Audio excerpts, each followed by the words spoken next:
So welcome, friends, to this business conference of the 57th Biennial Conference of the Pentecostal Assemblies of Canada. And we are so grateful to see you that have gathered with us from far and wide and internationally. And this is an important time, both today and tomorrow, as we conduct the business of our fellowship. We are so very grateful to be in the Maritimes, and those excellent events and moments that we've had already. Thanks so much. A great tribute of our friends, the Cornelius, is what an excellent time together. So thank you for leaning in, and now we lean into the business of our fellowship, and we trust the Lord for his guidance and direction in all. I am now declaring the 57th Biennial General Conference of the Pentecostal Assemblies of Canada officially convened in the city of Halifax, Nova Scotia. There you go.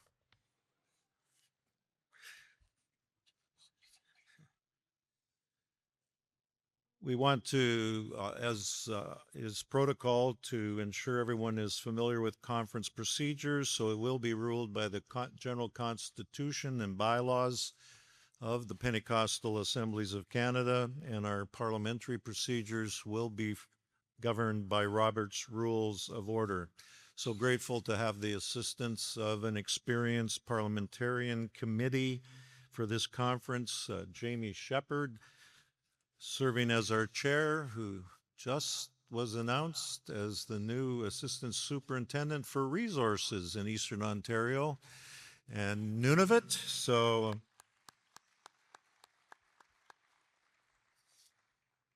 he had a phenomenal youth pastor, from what I understand, in his days in Hamilton Bethel. All right.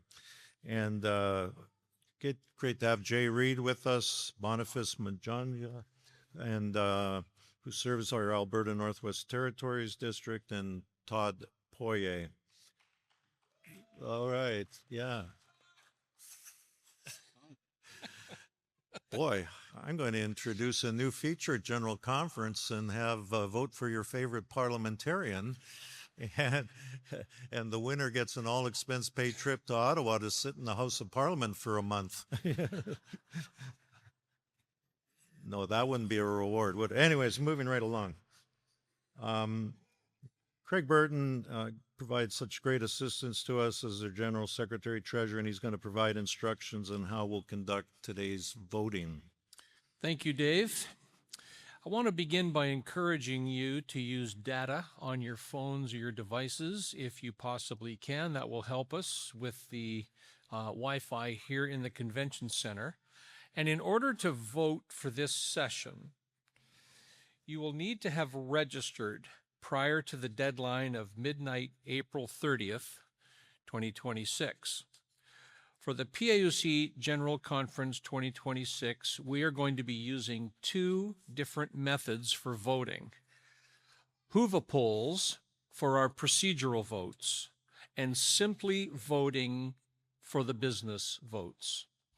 To access the procedural votes on Whova, have the Whova app open on your device, and then open the Agenda tab found at the bottom of the screen. Upon opening the Agenda tab, you will see the business session under today's date. When you open the business session, you will find a Polls tab in the center of your screen. Click the Polls tab to access the polls for today's session. All the procedural polls will be listed there. Please wait until the appropriate time to vote on the various procedural items when they are called for by the chair. For non-procedural business votes, we will be using simply voting like we have done in the past. A link to vote will be sent to the email address that you provided when you registered, when we are ready to cast the first ballot. We will provide further instructions as we come to the voting ballots. Those attendees online wishing to ask a question, please open your Whova app to the home page and locate the box marked Live Email. Click on this box and complete the form to submit your question to the chair. Please note the chat on Whova has been disabled during this business session to streamline questions and your engagement. Those attendees who are on site with us here in the conference center, we ask you to please go to a microphone if you wish to speak to the chair and wait to be recognized by the chair.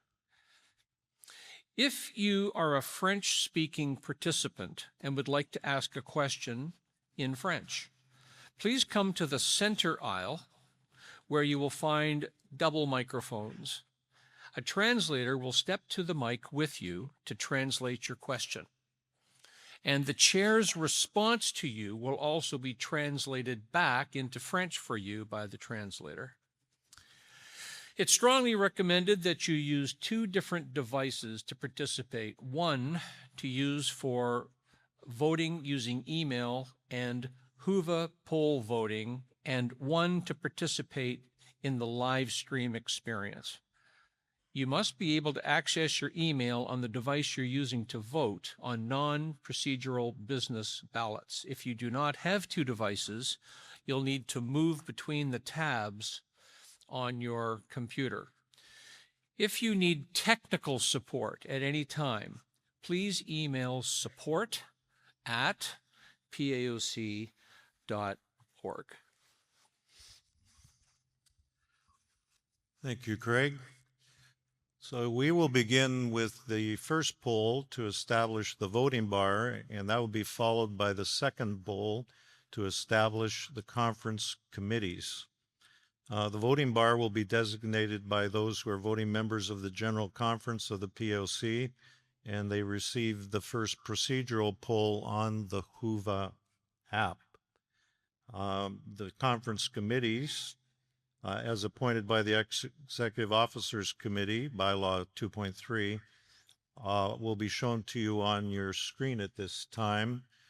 And the following committees have been appointed to serve us at this particular general conference. So you see them there before you. And these are the first 2 procedures for us to poll and have. So they are moved and seconded by the officers. If there are no questions, we would ask you to move to vote on the Whova app as was just described by Craig, and those are there before you. And if you want to describe, Craig, that procedure.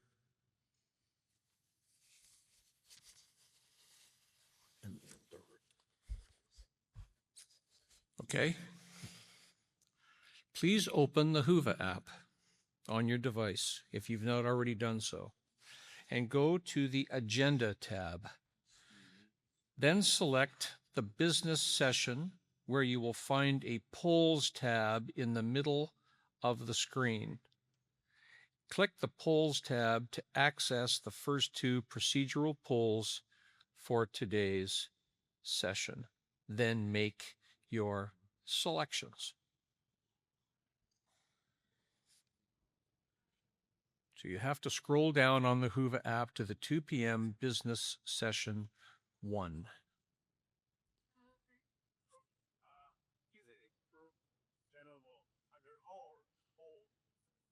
It's just the poll on the front page, not within the agenda.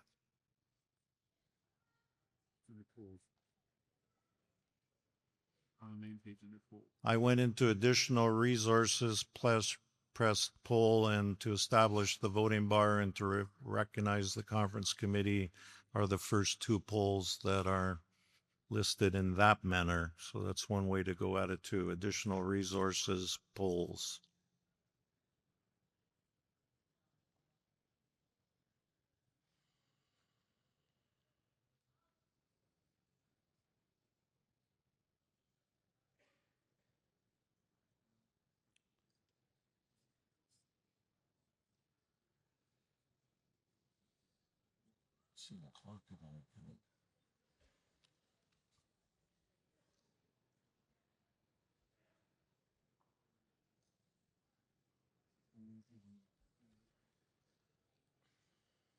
While those ballots are continuing, I do want to express welcome to all credential holders and lay delegates who have joined us in person and those joining online. We especially welcome you and trust you're able to connect with us well. We appreciate all visitors who have joined with us and are taking part in our conference, of course. We do want to especially highlight and honor former executive officers of the POC who are with us, and Craig will make note of those former officers. We would like to honor in attendance with us today Keith Parks, Bill Morrow, Lester Markham, and Ron Davis. We've received regrets from David Ball, Stuart Hunter, who has served as the chair of the nomination committee, and also, I think, special acknowledgement today that Gordon Upton passed away April 21st, 2 weeks ago today, just 2 months shy of his 100th birthday. Again, we're so very grateful to be convening within the Maritime District, and this is an opportunity where we invite our district superintendent, Kevin Johnson, to come to the podium and bring greetings from the district. Thank you, Kevin. Thank you, Pastor Dave. Well, welcome to Halifax. We are so glad you finally got here. Yeah. How many of you have never been to Halifax before? Just wave. Wow. Wow, that's great. Fantastic. Well, we want to extend to you a warm maritime welcome on behalf of our churches, our credential holders, and our executive. We are so delighted to have you here. And while you're here, we hope that you get a chance to enjoy some of what Halifax has to offer. And the one thing that I would say is make your way down to the waterfront and enjoy the waterfront while you're here. It's fabulous. We are delighted to have you here, and it's wonderful to host the conference and to be a part of this. And so thank you, Pastor Dave, Pastor Craig, Pastor Murray, and to the General Executive for coming. And we're thankful for this opportunity to serve. And if there's any way that we can help while you're here, look for someone who's wearing a "Can I help you" tag or a blue shirt. There are people around who are here specifically to assist you with anything you might need.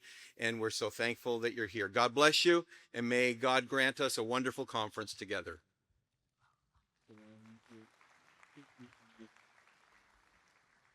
Thank you, Pastor Kevin. I've got to pause and say the Maritime District Office team has been unbelievable, like amazing.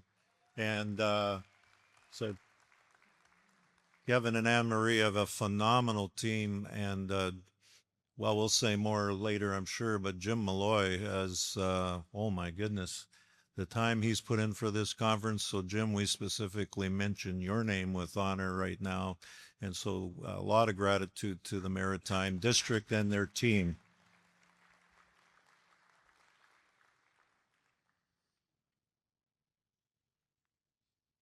I think we're prepared to move to the results of our first two polls. If that's the case, they'll appear before us on the screen.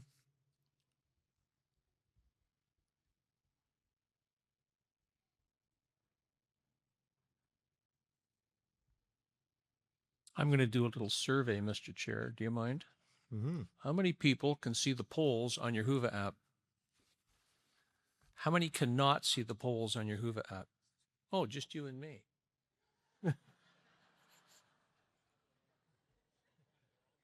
The House is generally pleased. Okay, guys, that's your page. There's your polls, okay? You know, we did this in our office just a month ago, so believe me, we all get it. It told us to go to the agenda and then to the poll, so we went to the wrong. I went to the agenda too. yeah, no. Additional they told- resources polls. That will serve you every time.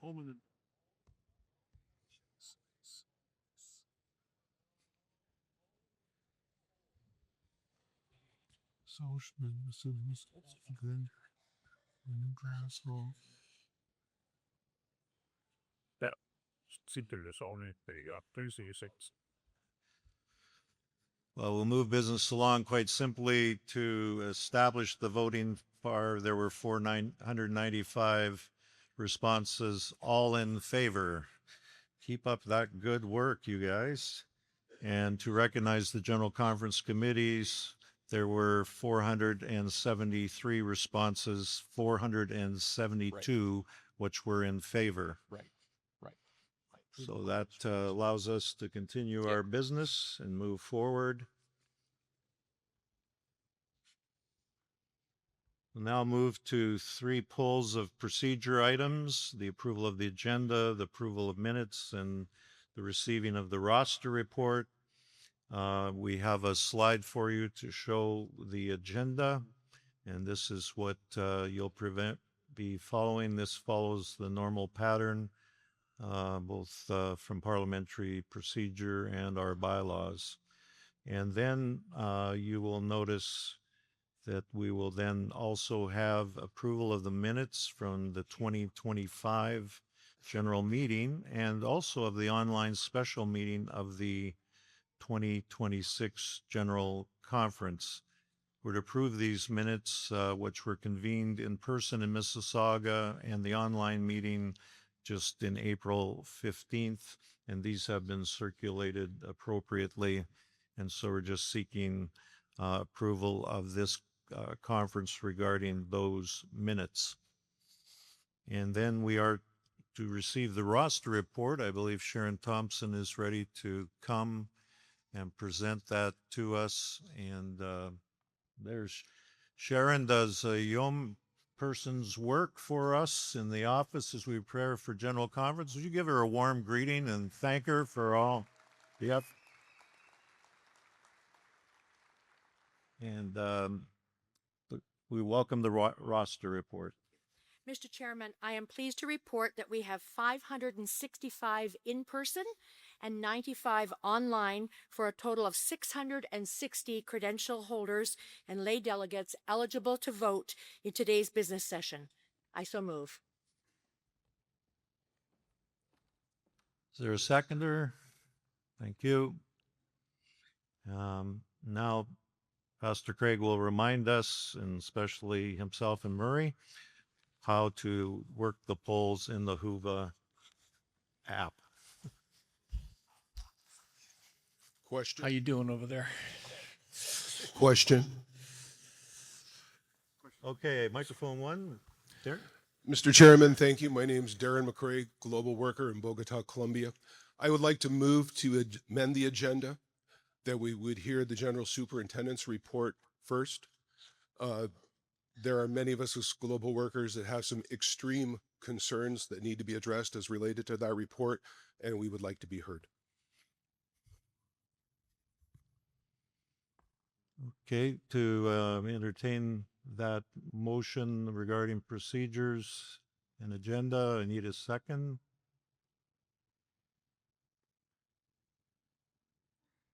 Okay. Thank you. It is seconded.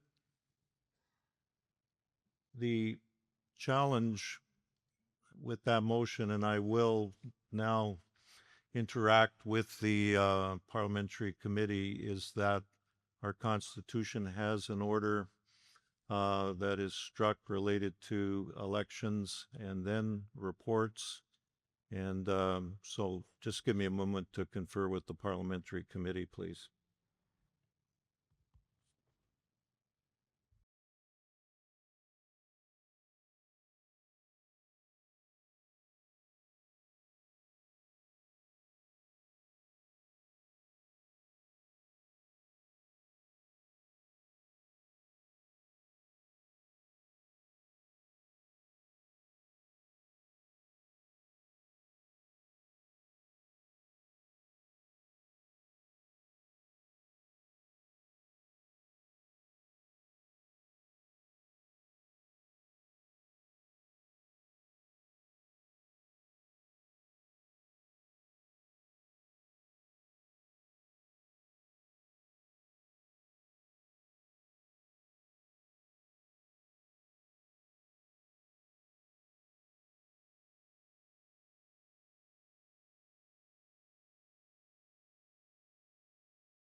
Mr. Chairman, I believe the poll is still open. Can the poll be closed until a resolution or decision's been made by the committee?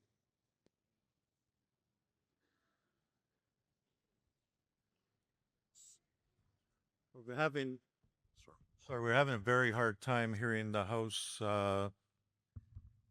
In talking to the parliamentarians, um, we had commenced our vote on to approve the agenda as presented. It was a vote underway.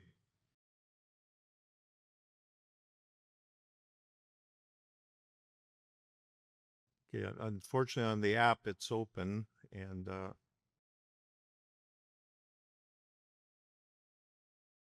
With respect, Mr. Chairman, as I understand it, I'm just a redneck missionary from Colombia, but under Robert's rules, once the motion has been made, then there has to be a response to it and the poll should not be completed.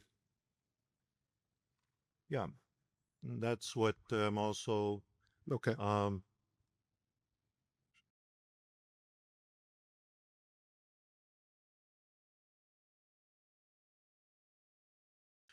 Okay, so our parliamentarians are saying we can reset the poll and we can poll about adjusting the order of the agenda as you've proposed, and it's been seconded. So we will ask them to prepare a poll that basically takes that motion and seconded motion as a change in the agenda regarding receiving reports from the general superintendent ahead of the elections. And that's, we're prepared to do that and let the House rule on whether they follow the agenda presented by the general executive or respond to this suggested amendment of the agenda. So, Thank you, Mr. Chairman. We really do feel the need to speak. yeah.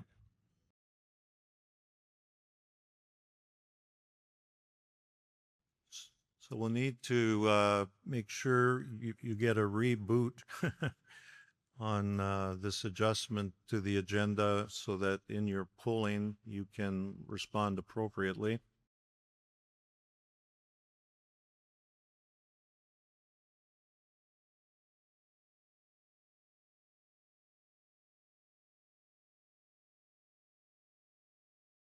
Because our voting bar is electronic, it's very hard to divide the House based on a show of hands. So that's why we need to have this electronic methodology.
So the poll would state motion to amend the agenda to have the superintendent's report prior to elections.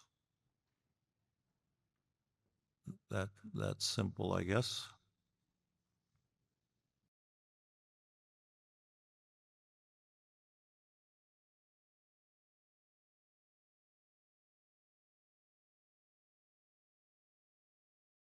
It has yet to appear.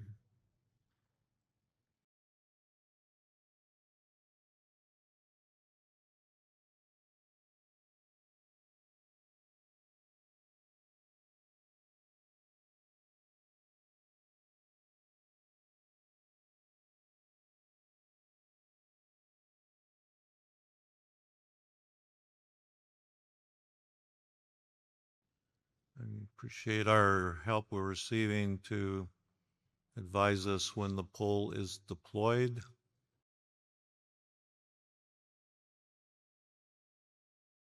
And the poll has been deployed.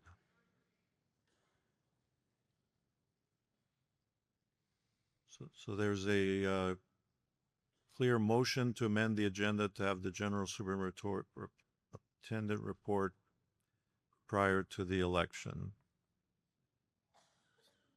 That would be yes or opposed.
We should have a result for you in about 1 minute, and we will proceed with the business appropriately.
Okay, we're ready to give results on the polls that have been taken, and Pastor Craig will assist us with that. So the roster report is approved 267 to 7. The minutes approval 274 to 7. And the motion to amend the agenda to have the general superintendent's report first did carry 351 votes, 132 opposed.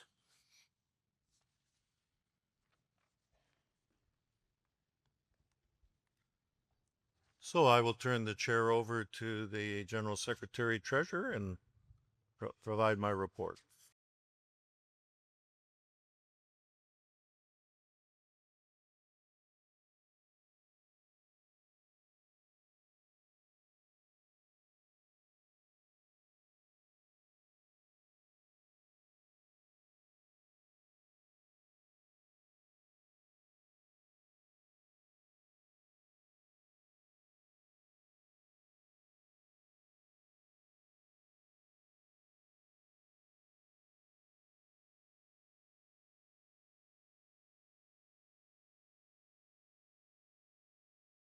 So we're going to call for, we need another procedural vote to now approve the amended agenda. We voted to amend the agenda. Now we need to vote the amended agenda, which will have the superintendent's report come first. So I'm going to ask for another Hoover poll, please, which you will then respond to, and we will enter that into our minutes that this agenda as amended is approved. So perhaps I think I'm chairing at this moment. I would invite you, sir, to welcome our fraternal guests. Why don't we do that?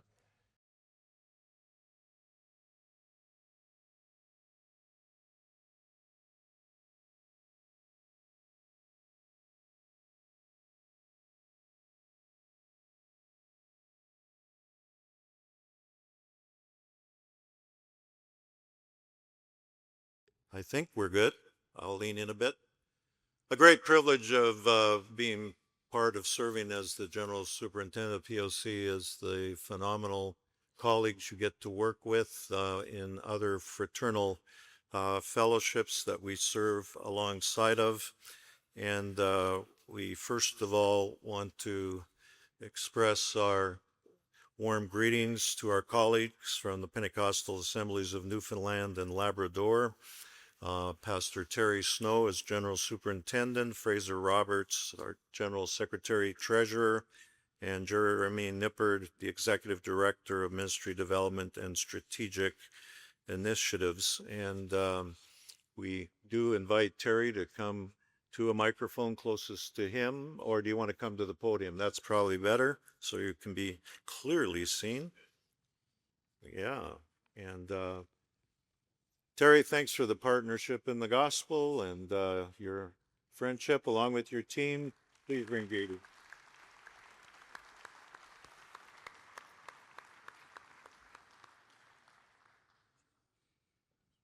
Bear with me one moment. I had it, I lost it. Good afternoon. Thank you for the opportunity to bring greetings today. On behalf of our General Executive Officers, Fraser Roberts and Jeremy Nippard, and the entire General Executive Committee and the Pentecostal Assemblies family, I greet you in the wonderful name of the Lord, and it's great to be here. Greetings from the Pentecostal Assemblies of Newfoundland and Labrador, or affectionately known as your sister fellowship, who this year will celebrate 115 years. Thank you, David, for your inclusion in your prayer this morning for our province and for our fellowship. Much appreciated. Great to connect with so many colleagues and pastors and friends. Thank you for a warm welcome and invitation to be here in Halifax. I commend Kevin Johnson and his district executive on the great welcome reception that was held last evening at Pier 21. Wow, great harbor front view, but not so good as St. John's. On comparison, but not good. Even a taste of lobster on a piece of roll happened last night, but you want real lobster, see me in Newfoundland. It was always an honor and a privilege to afforded us to be invited to be here and to be given this opportunity. Thank you, Brother Superintendent, for your kind words and warm welcome. The working relationship that PAOC and PAONL currently enjoys is decades old. We have many great history memories and wonderful memories at that, especially in the area of mission global and in the overseas context. We join with you in wishing Murray and Cindy a wonderful retirement or refirement. Thank you both for your support, your connection, and your leadership. The opportunity to pray for and to meet and work with global workers is valued and highlighted. The full kingdom impact is yet to be revealed. Also, we have shared resources and personnel. Many in the PAOC have Newfoundland roots. Out of curiosity, how many present would be from the Rock or have connection with the Rock? Could you lift your hand? Oh. Are you recruiting? No. No, sir. We will not steal from you. Yeah. But we welcome. I'm just saying the East. I'm just saying the East Coast is the best coast. And we are just across the pond. Not biased at all. Newfoundland and Labrador is the best kept secret. As you gather for your conference to carry out the agenda and conduct the necessary business, may the Lord bless you, and together we join in celebrating God's goodness. I commend you on your chosen theme, what could be for our sons and daughters, believing God with you for what the future could be, experiencing His calling, His presence, and His power in their lives. Praying for you as you lean in and journey together. Brother Superintendent, again, thank you for your leadership and your valued friendship, and also for this kind invitation to greet your conference this day. And we look forward to continued ministry and shared mission together. Until next time, God bless. God bless. Thank you, Derrida.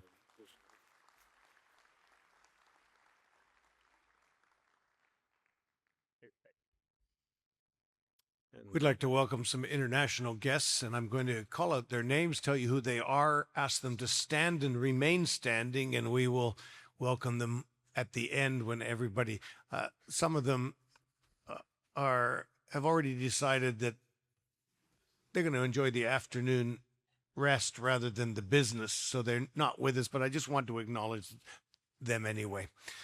Bishop Kenneth Adiera, the Pentecostal Assemblies of God Kenya General Superintendent. Bishop Simon Peter Emiao, who you heard from earlier from Uganda. Here he is. Pastor and Mrs. Zoa Munetsi and Amina Zoa. Dr. Bal Krishna Sharma, who comes to us from Nepal, the president of Nepal Theological Seminary. Lovely to have you. Dhruv and Rita Prasad from Bokaro Steel City. Ivan and Sheila Satravrata, you'll hear from them, from Ivan tonight. They are from Kolkata, India. Sonny and Maureen Williams, the General Superintendent of the Pentecostal Assemblies of the West Indies.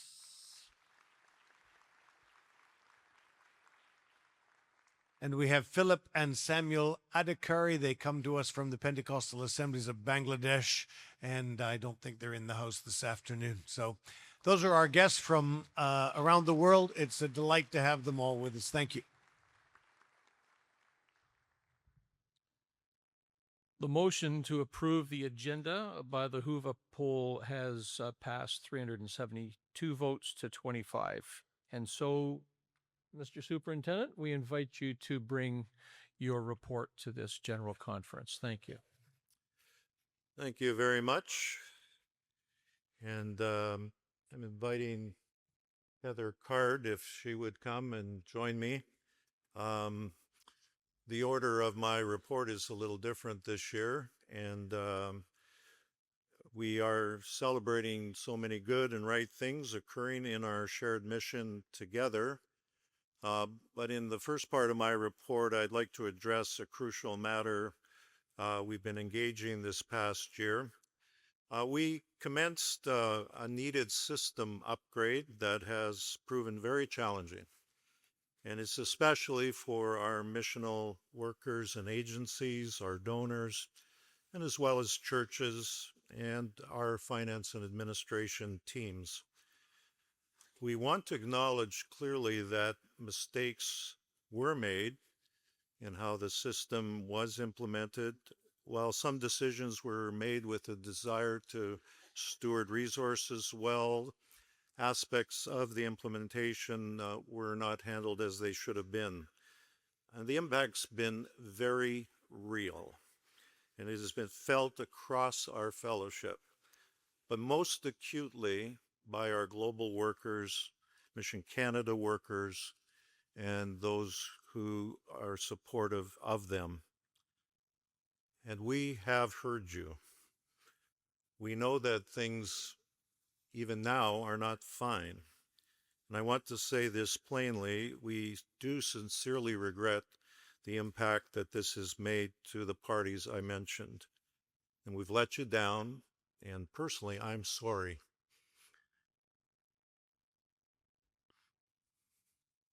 I am your general superintendent. I take responsibility for this. And so as officers, we are committed to working together to resolve it. We also recognize that rebuilding trust will take time, and we're committed to that process. Even as we continue to address these operational challenges, including stabilizing key areas like donor processing and financial responsiveness, it has become clear that we need to make a broader, careful look at our systems and our structures to ensure they are truly serving our mission. To help that, I appreciate so much that the General Executive did commission an independent study by a finance and structure review committee. And we are being greatly aided by a very qualified consultant and friend of our fellowship, Heather Card, to come and share the work of that review and the path forward that is being proposed. Heather has been with us and alongside of us and met with the General Executive, and I have invited her as part of my report in this very important area to come and provide some insight and update. So I'm inviting Heather to come to the podium at this time.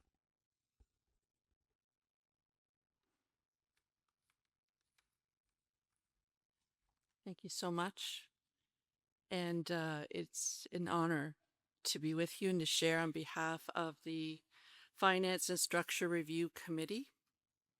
And just by way of background, in November 2025, the General Executive approved a committee comprised of Kevin Shepard, Stephen Shu, Jessica DeSabatino, Jeremy Feller, Jason Small, and Carlene Hornby Allen, along with myself. I have a consulting ministry called Five Smooth Stones Consulting, and I was asked to serve as an independent consultant to help them undertake this an independent review of structure, services, and systems. Over these past 4 months, we've spent significant time listening to staff, to leaders, and to many who serve across our fellowship. And we have heard both deep commitment to mission and real challenges in how our systems and structures are supporting that work. Through this process, it's become clear that staff, global workers, Mission Canada workers, and others across the fellowship have experienced significant challenges and disruption in key operational areas. We've heard these concerns very clearly, and particularly the impact on day-to-day ministry and donor partnerships. We brought forward a report yesterday to the General Executive, an interim report, and that report brings forward specific action plans to address urgent operational priorities, especially related to donor processing and financial reporting, particularly as they affect Mission Global and Mission Canada workers. Key people from Mission Global and Mission Canada were consulted in the development of these action plans, and these plans include clear accountabilities, ongoing monitoring, and progress reporting to the General Executive. While the officers are accountable for operational leadership, the General Executive will provide oversight to ensure the work moves forward. In addition, the report identifies several important strategic and structural areas that require focused attention, including the following: a structured review of system capabilities with input from Mission Global and Mission Canada to ensure the fully implemented system adequately supports their ministry and operational needs. Clearer roles between the international office and districts, stronger coordination across ministries, clearer fellowship-wide priorities and the best way to establish those priorities, and strengthened governance practices at the general executive level. Yesterday, we heard that the general executive are committed to ensuring that both the immediate operational priorities and these broader structural matters are addressed with consistency and care. The general executive recognizes that this work matters because it directly impacts the people and ministries we serve. The desire is not simply to resolve issues, but to strengthen systems, structures and relationships that support our shared mission. This is a significant scope project and will require sustained effort and attention over the next 12 to 24 months. The committee will continue to support this process, and the general executive will provide ongoing oversight and direction. A further update following the November 2026 meeting will be provided. We need to prayerfully move forward together with humility, seeking to strengthen the systems, structures, and relationship that support our shared commitment to what God has entrusted to us all, for the sake of what could be for our daughters and our sons.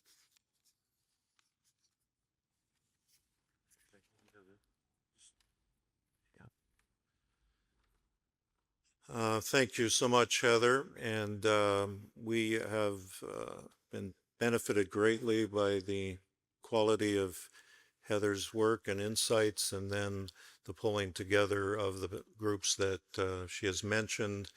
There is immediate priorities related, of course, to the systems themselves, responding to ongoing challenges that missional workers are facing, and then the longer term systems and structures conversations that also need to take place for the broader POC and our mission together. So I would say that I'm presenting my report in two parts because Heather and I and others, if needed, want to be available to you right now as the House to ask any questions you might have, clarifications needed, comments appropriate to the business. Mr. Chair, we're accessible to the House at this point.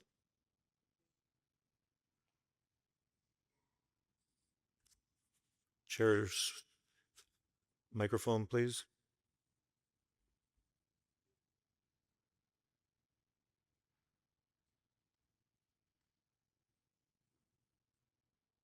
Adrian Thomas, Global Work in the Dominican Republic. Thank you for giving us an opportunity to approach the mic and address some of the issues. Sorry, Adrian, you have to wait till the chair's mic's been recognized so he can recognize you. Sorry. But we're going to hear from you. Just don't have it. Oh, there we go.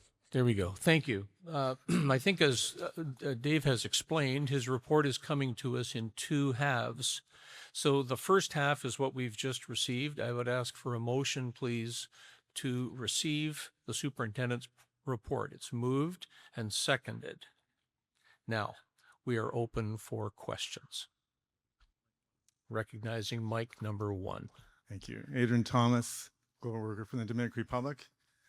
I want to thank you for the report and for the work that has gone into it, and especially for acknowledging that despite the best intentions, there has been some ongoing difficulties in implementing the new financial system. And those difficulties have significantly impacted both the Mission Global Office and the global workers on the field. And as a global worker myself, I want to say that this has introduced a level of stress and uncertainty that is deeply concerning, not only for me, but for the many others that I'm speaking on behalf of. I can't even imagine the stress that Mission Global Home Team has been under as they have worked and are working so hard to help us as global workers to navigate the issues with the new financial system. We thank God for them. We thank God for their care. And we thank God for how they've tried so hard to help us navigate this very, very difficult time for many of us. You know, to put it in relatable terms, imagine a church that was unable to clearly see their donations coming into their account, unable to confirm their expected income, uncertain of the actual balance, without clear visibility on who has given and who has not given, and at times discovering that funds have even been misallocated. That would be unworkable for any church, and yet that is reality many of us as global workers are facing every single day and been facing for months after months after months. And that's not simply an administrative inconvenience, it's a well-being issue. The ongoing uncertainty and financial inconsistencies are increasing stress levels amongst so many global workers, and even at, I believe, even at Global Mission Head Office, affecting our emotional health, our family life, and even our ability to minister effectively, and even to focus on ministry. And so with that in mind, I do have 3 questions. The first is, can you provide us a clear and specific timeline for when these core issues will be resolved? The second question is, if that timeline cannot be met, what is the decision point at which we will evaluate whether this system is adequately serving our global workers and even consider alternative solutions? And finally, what accountability measures are in place to ensure that this does not continue indefinitely? Thank you very much. Thank you, Adrian. Heather, those very questions have been discussed quite openly, and I'd appreciate if you would share what has been discussed at our tables recently. Thank you for those questions. And I have interviewed some global workers directly, and so I have heard the situations that you're speaking of. I have been asked to facilitate a small working group of leaders from Mission Global, Mission Canada, and Finance. And so I've been facilitating with them for the last about month. There has been some progress made. My understanding, Carrie Halliwell and I were just speaking this morning, that the viewing of accounts has now been restored. We recognize that it was not as it should be. We recognize also that donor processing was not up to date. I understand now that we are, in most cases, there are some small exceptions or some other exceptions, excuse me, but within the week. So we understand that those are up to date fairly accurately at this point. This group is continuing to meet approximately bi-weekly. And there are some, we have asked Mission Global and Mission Canada to give us the top priorities so that we can focus on those. So Carrie Halliwell, Jeff, and Christy Rich have been involved in those situations. I think the second question you asked was, when will they all be completed? I'm not sure I can give you the exact date. I can tell you that we are putting every effort behind that to do it as quickly as possible, and probably not as quickly as we would like, to be truthful. But we are using our very best efforts to do that. I think another question you had was about the system itself, whether it will be adequate ever. And so just was talking again with Mission Global staff this morning even, and I understand that there are sort of 6 key criteria that they are looking for. And so on their priority, we will follow those step by step and work through those as quickly as we can. I think I missed the last question you had, so if you could repeat it, that would be great. I just wondered about accountability, but you've already answered that question, Heather. I really appreciate it. And thank you so much. One thing, just maybe if the committee could even consider just including some global workers in the conversation about the system, because we're the ones who actually are using it. And so we are the ones that are experiencing the daily issues and problems to try and navigate the system. So it might be helpful for the committee to consider just including or surveying the global workers just to hear from us about how we feel it could be more effective. Yeah. Thank Thank you you. for that. Thank you. I recognize microphone 3. Hi, everybody. My name is Renata Walton. I'm a global worker in Malawi. And I do have a question for the General Superintendent about the report. This is the written report, which says, with upgrades in IT and financial systems, there have been real challenges for the General Secretary Treasurer and Fellowship Services and those they serve. But I appreciate the sacrificial effort shown to ensure that we are positioned for years to come. As my friends have said, it is the global workers that have been primarily impacted by this, that have borne the brunt of challenges. And I don't know that this report really acknowledges fully the difficulties caused to us.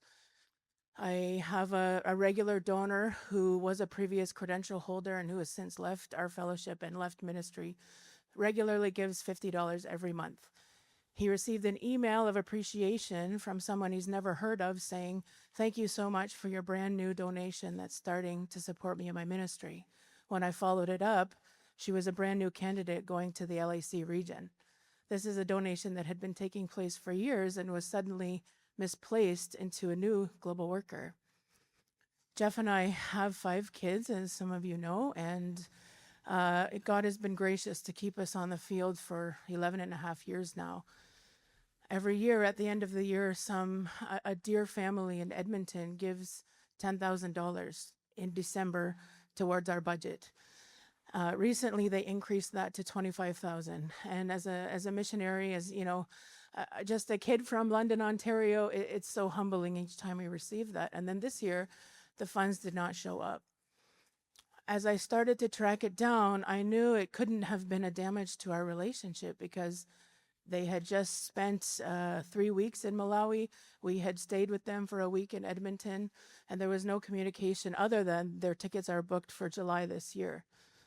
So I start the email process asking at the office, where is this donation? They repeatedly ask for the full names of both spouses, asking me if they give by check or credit card, which of course I don't have access to that information. I was told several times the donation did not come. A few days later, I looked at our account and saw that $40,000 was put into our account from these donors. It's now 2 months since they had given that money. This is a relationship that we've had for almost 10 years, and we haven't said thank you for such generous and sacrificial giving. And so the questions that I have is our current plan to try to repair this faulty system or to consider alternate solutions? Secondly, what is the general executive doing to actually position us well for years to come? Because the present system that we have is not doing that for us. Thank you. Yeah, thank you, Renata. And again, deep grief and apologies for what you have walked through as a couple. And my written report was quite dated a while ago. And as increasingly the awareness is there, um, you know, the grief for the missional entities, our families serving in missional agencies such as Mission Global, Villages of Hope, uh, our Mission Canada workers, which is in Canada, but it's still been very, so this system, um, as Heather's described, there's a process to fully evaluate. Is there implementation steps and additional operating platforms that can cooperate with the system that will answer the very things that you're saying? Some of the things are and have and are being addressed, but there is a road to go, and there will be a final decision on whether this system delivers in the full manner that we need it to, and again, other other operating systems. So as Heather's tried to describe, we're in a on the front burner, very engaged, full evaluation, lots of communication and engagement with our workers. And we will do better in the future than what you have experienced in the past. But I grieve what you've experienced in the past. I'm general superintendent, so I also care for those under our watch serving Canadian based, and I saw the stress and the challenges. So for me to mention them is just a pastoral indication that I care for our whole family, but we're very clear on it's our missional workers that have experienced by far the greatest grief and understand that. So, and again, the commitment with this group is they're not just a group that sits around and talks about, what's wrong. There's actually action steps and changes already taking place, and it will continue. And our missional workers will always be who we're thinking of as we work to resolve this. Last year, Jeff and I came for home assignment in May, and we were told just get through the spring and the system will work out. And then let's just remember the summer of 2025 and it's all going to be sorted out for us. The fall, just keep pushing, just keep plugging. And it's like, we're already in a daily battle, right? Gasoline in Malawi is over $4 a liter. And so we're in the ministry and everything else. And it just feels like a sense of abandonment. And I appreciate everything that you've said, Pastor Wells, but I also know that we've heard the same thing for almost a year now. And so that's why I'm asking, what is the general executive doing? No, And I know they're hearing us today. I would not say you're here, and I apologize because I realized there was encouragement and rollout was taking place, and yes, this will help the system to do this or that, and you're right. You still are, and that's why the general executive called for a group to really engage, to assist us in taking action, to not let it sit dormant. And so we're not satisfied. It is on the front burner. We have great people working alongside of us, and we will speak as accurately as is humanly possible to keep our global workers, our missional workers, rightfully informed on what the timeframes are, what's taking place, and we pray you see some improvements immediately, as well as later through this process. So Heather mentioned that it will be 12 to 24 months that this could be the timeline that we're looking at. So if I can be clear on what Heather's describing is finance and structure. So there's a 24-year strategy that's macro to our fellowship, to how we do mission aligned together. It's beyond systems. The short-term goals almost entirely relate to systems. They relate to serving our missional workers. And the one thing anyone who works with systems knows, you can't say tomorrow or but that is the front burner immediate priorities that we're addressing. So again, in doing a full orbed approach, that does not mean that there aren't priorities, and specifically the systems are at the front end of the priorities. Okay? Okay, thank you.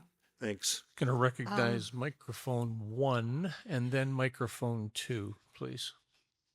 Okay. Bonita Abrams, global worker in Cuba.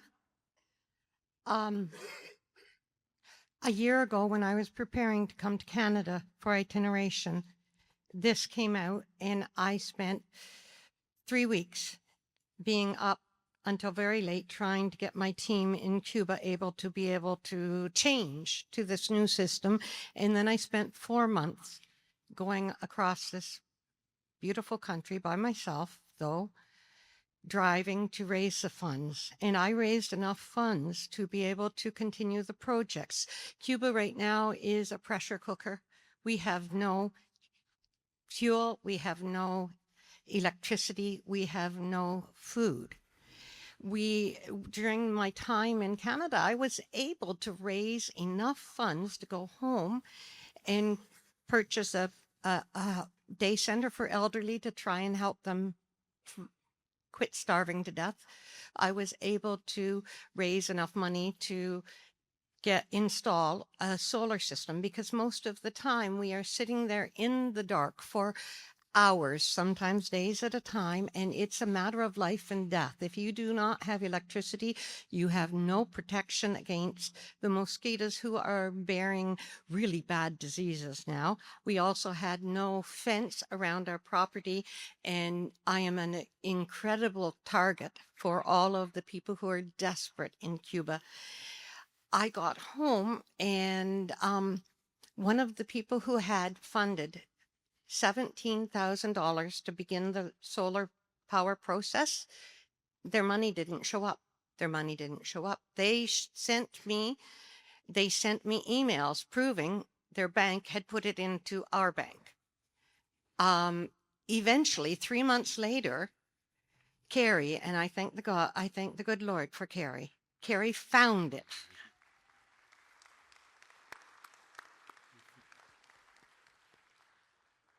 It was in the pension fund. And it took another month to get it back because I was questioned if it was really for me rather than the pension fund. I have done my books. I do have some accounting training. So I have done books alongside of the books, but in the reports that are produced on this system. And a month ago, when I put everything together, the PAOC books were the donations agreed with what I had, but the income statement said I was $40,000 in the hole. Now, a month later, it's obvious that there's been a lot of work to make it look better, but it actually doubled a $10,000 donation was put as $20,000. An $8,000 donation has been duplicated.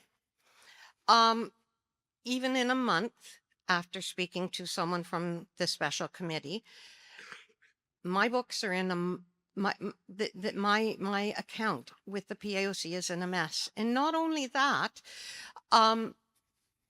I am in the hole. I'm actually in deficit because I have lost donors because of this. I have lost funds because I wasn't aware of a donor having to stop, and I continued to help the pastors because I help 400 plus pastors in Cuba with survival funds, and I help retired pastors who get nothing from the government because they don't believe pastors are worth anything, and we are able to come alongside and help them survive. But because I continued to give out that money when that money wasn't there, and I didn't know it wasn't there, so I couldn't go to my donors and ask that they would help. Now I'm in the hole. I'm in deficit. There is nothing more stressful for me than to be in deficit. If you check with the finance team, you find that I do not go in the red. But that's where I am now.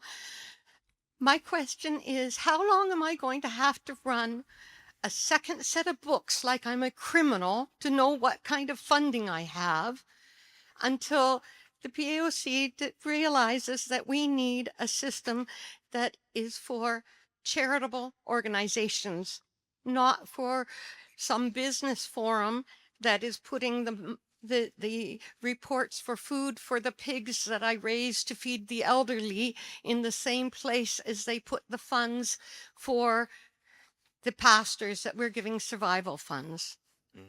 I don't want to know when you're going to fix this. This system is not fixable. I have gone through it. There is no clear way to see debits and credits. And the foundation of any good accounting system is debits and credits. You have to drill through so many pages to try and find anything. I do not believe that you can fix this system. I believe we need a system that's designed for charitable organizations. And if we don't get it, I fear that Revenue Canada is going to get after us. Yeah. Yeah. Thank you, Benita. And that's very important input as far as the what, but also important to us is your heart for ministry and the pressure you're experiencing, and having been with you personally several times in Cuba, deeply valuing the ministry you have. And we do want to see you freed up to do what you're called to do. And we do hear your clear point related to the system and the type of system needed.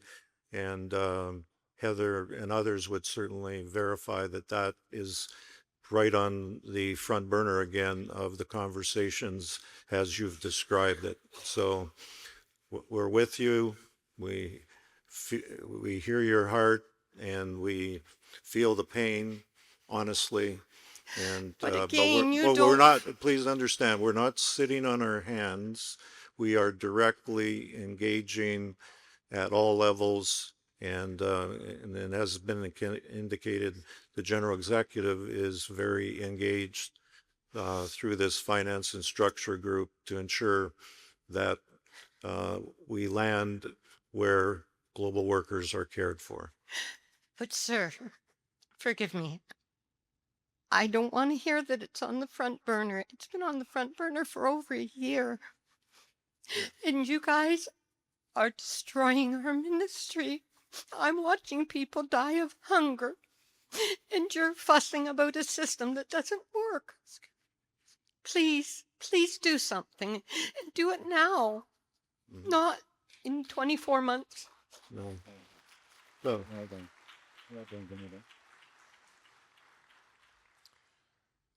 Microphone number 2.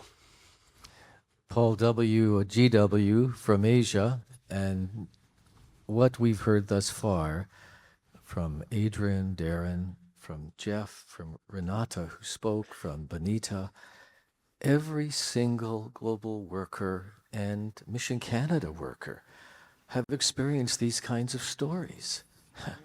They're not isolated. Everyone has. I just want to ask, can fellowship services please outline the decision-making and consultation process that led to the implementation of this new system? And also, which other systems or vendors were looked at, and why was this one chosen?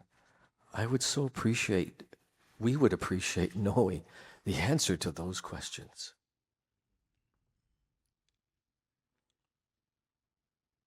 So I'm going to pass the chair to you, sir.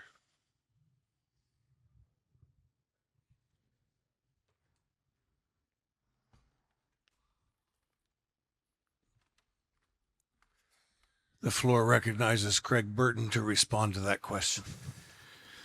Yes, thank you for the question and the questions and the comments that have been made today. And I do feel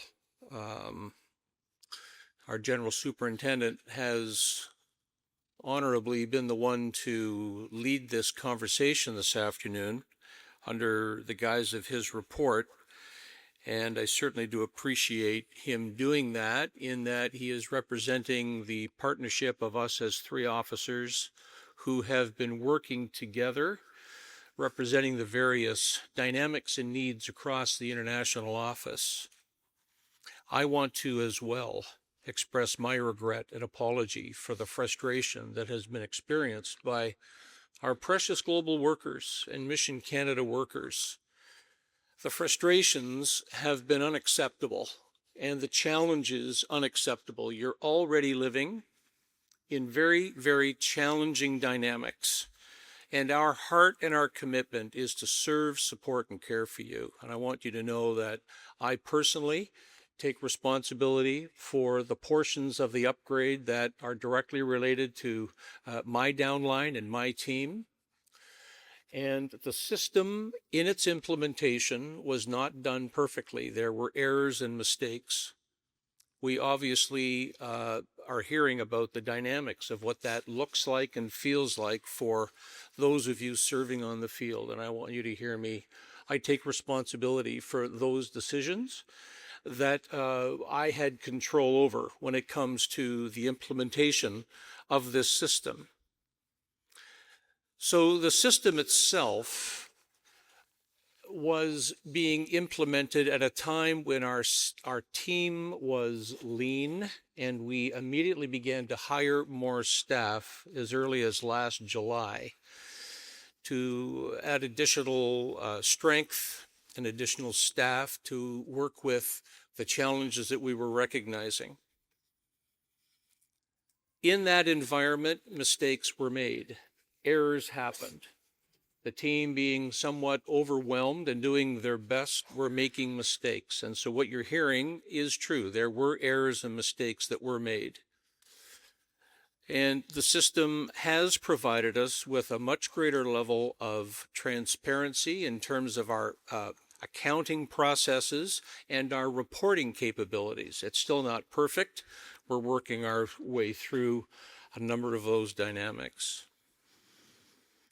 But I'm hearing clearly that there is a desire from our missional workers to have a service, a system that would provide them with more information that would be user-friendly to your needs.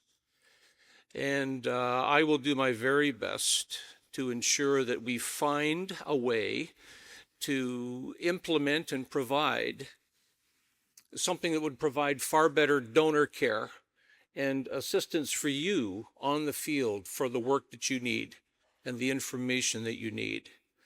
I do know that over the last number of months, we have hired more staff and we have spent dollars that had not been allocated to the project. And as Heather did indicate, we have made progress. We're not exactly where you need us to be, and I know that the system isn't as user-friendly as our workers would like it to be. And I want you to know that I hear you clearly, and that in consultation with this Financial and Structural Review Committee, our finance team, my Director of Finance and Accounting, and the members of Fellowship Services, we will do all we can to respond and to provide a solution to this. This is the top priority for me and for my staff and my team. And I do appreciate Heather being willing to be with us today to represent to you that the General Executive, which is our governing board, that's the group we are accountable to in between our general conferences, has taken this matter very seriously and has provided us with resources and instruction and specific accountabilities to help us to get things done as soon as we possibly can. I think you want a Mr. chance General again, sir. Mr. General Secretary Treasurer, thank you for that. But what was the process in the decision making for this system, and why was it chosen rather than some other chosen system that could have helped our global workers specifically and Mission Canada workers specifically? Our previous systems that we had were also very challenging. The underlying technology, the vendor support, the security issues were a very significant issue. There were a number of challenges from our accounting standards perspective as well, and we weren't able to scale the old system. And so we went to determine a system that would work along with our CRM, our customer relationship management system, and then a finance system. So two separate systems that would then communicate with one another, providing financial systems and information systems. That decision was made in good faith as the appropriate way to go. It's the reporting side that I understand is not serving well. Being able to see the information, and I certainly acknowledge that there were a number of months where transactions were not visible, things weren't showing up where they should have been, and that there were errors and mistakes that were happening. My understanding is those errors have been corrected and that we're in a much better place, but I'm not dismissing the pain and the challenge for what has happened. So the decision was made in good faith as the appropriate way to go. I'm hearing clearly that there should be greater and better consultation moving forward with our global workers and our Mission Canada workers so that there is greater userability. Sorry, sir. I'm not sure we'll not give others a chance. Okay, I'm just wanting to respond to what the General Secretary Treasurer was saying to my question. Is it true that it was really an in-house decision in terms of, I know the system was perhaps taken from outside, but there was not a lot of perusal as to what kind of different variation of systems might actually work. And so it was dealt with and built within the house. Is that the case? No, it wasn't dealt with or built in-house. No, I'm not saying that. But the decision for the accounting system as it was received was made by my finance team. But again, we didn't do the consultation that you're asking for, was that done externally with global workers? No, that wasn't done. Microphone 3. Three's over there. Right. One. Right. This is one. To the right. Sorry, I can't read that far. Thank you, Mr. Chair. I am given the opportunity to read for those online, and I will give you the one, but just to make you aware, I actually have 4 in the docket. So I'll let you determine what order you'd like me to present them in at some point, but I will read you the first that was sent to me from EJ Tupe, Mission Canada, to the General Executive. Thank you for acknowledging the misgivings regarding donor stewardship. Just wanted to ask about the process of launching and deploying this new platform, considering the large amounts of financial assets moving annually, 30 million. Why weren't there consultations within the greater constituency as part of the program's design and launch? And why was there no strategy to roll out the program in segments to augment scalability and troubleshooting? It seems we are now fixing a problem after it's been rolled out. How can we practice greater stewardship by using a more communal process in line with our desire for greater stewardship and transparency?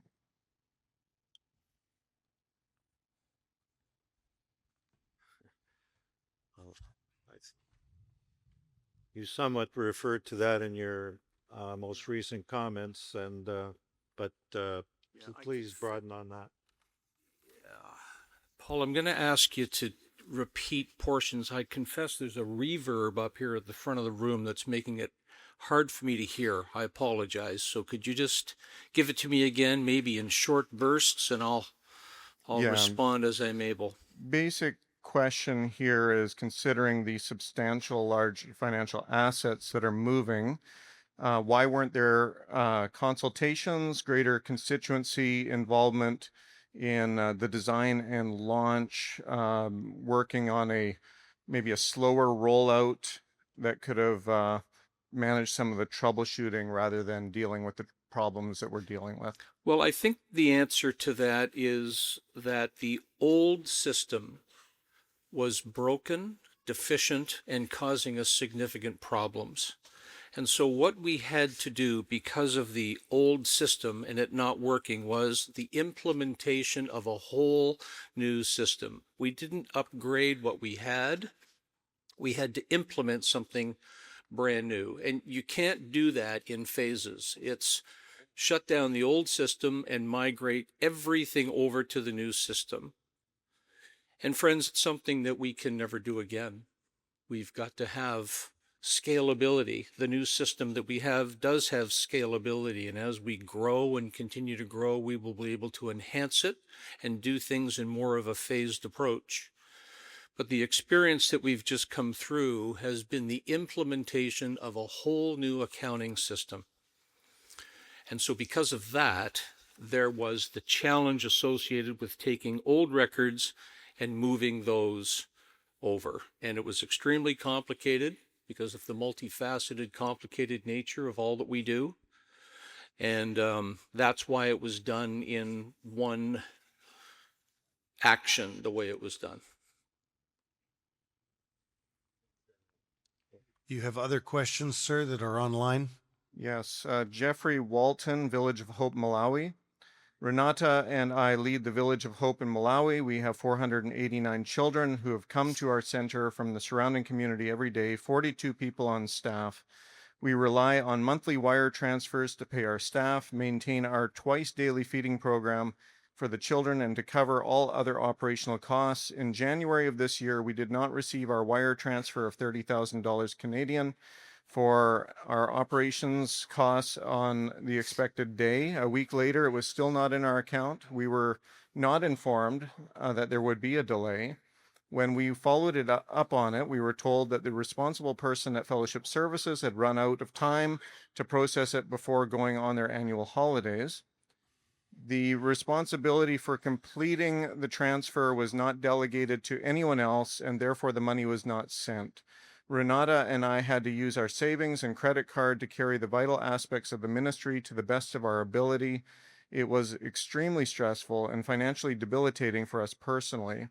Rather than engaging in ministry, we were scrambling to find enough money to keep the feeding program going, staff salaries paid, and the lights on. When I've shared this with POC pastors and donor churches, they indicated they had no idea that global workers were suffering such administrative challenges, delays, neglects, and oversights. This incident wasn't just an administrative delay. It caused severe financial and emotional distress for our family as we scrambled to keep a vital ministry alive. When headquarters operational failures cross the line into actively harming the personal well-being of global workers, what specific duty of care protocols are triggered, and how is the organization holding itself accountable to the human toll of these oversights?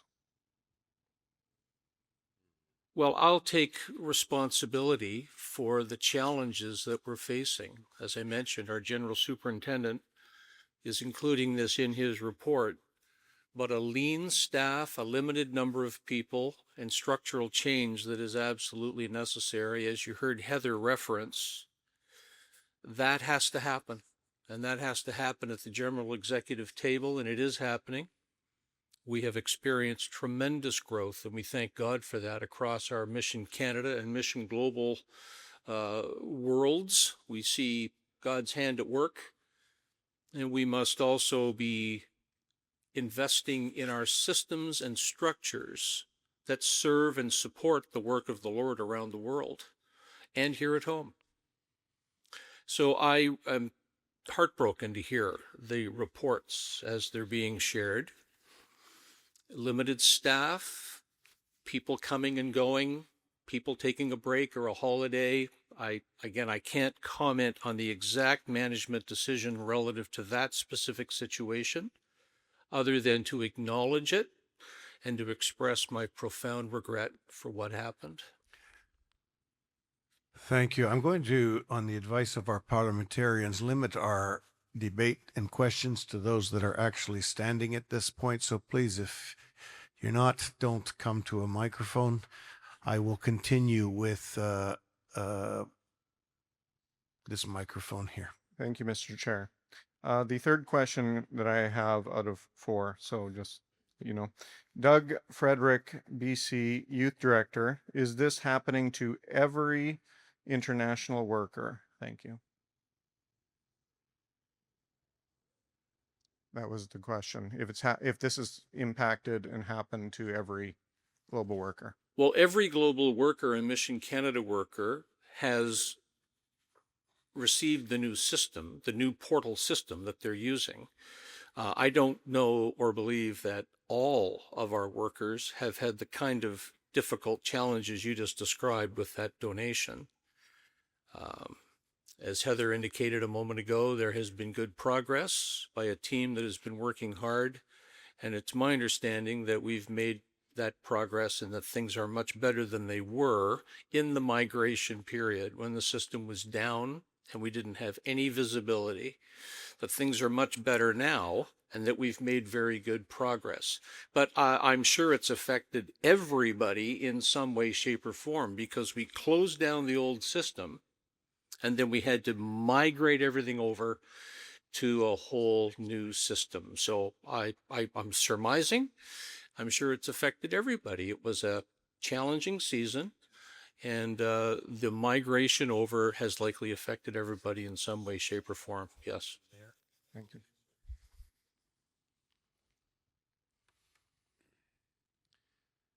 We really do have a time issue here, and I appreciate people that are standing.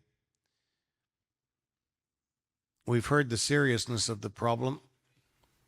I will ask in a few minutes for the chairman to give me also an opportunity, since the other officers have spoken. I also need to speak. But if you've got something that is different or new, let's hear it. Yes. Other than that, friends, we really need to move the process along. I understand that everybody would like to be heard, but we have to take some care here. So I'm going to go in the order of mics, and I ask you to be succinct, concise, and straight to the point. I would ask all the Mission Global workers that are here to stand in support of our home team.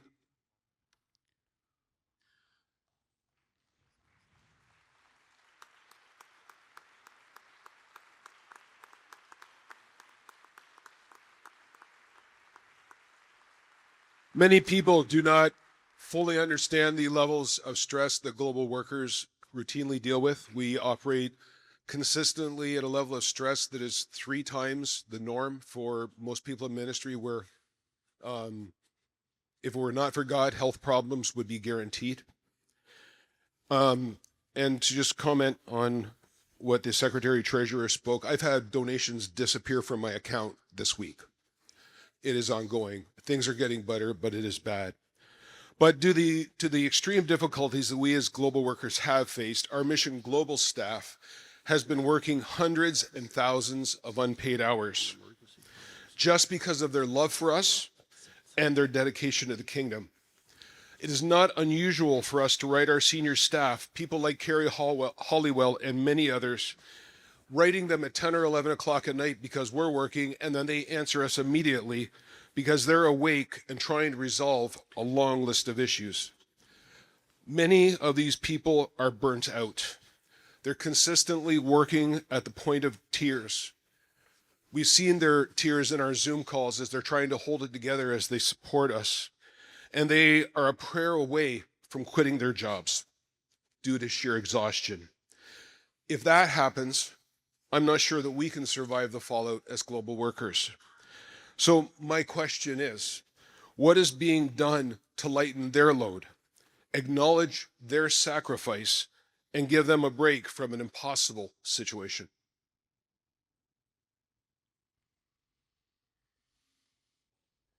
That question's for me, I think.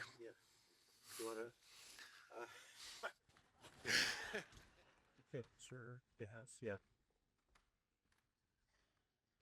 All 3 of us get the chair. That's fun. Thank you, Darren McCrae. First of all, I deeply regret what has happened and what our global workers and Mission Canada workers and our staff have experienced. I take responsibility for not adequately ensuring and protecting them in a process of change, and not ensuring that I had engaged adequately in the process to make sure that it was actually going to work well. I should have been more engaged and perhaps stronger and served as a better protector of our team. For that, I apologize to all of our global workers Mission Canada workers and my staff. In answer to your question, I want to appreciate Jeff Kelly, who's been our primary lead on operations. He has sought to care for the staff, work with the staff. Of course, I appreciate Carrie Hallowell deeply. She has served in an incredible way, always staying calm and serving as best she can.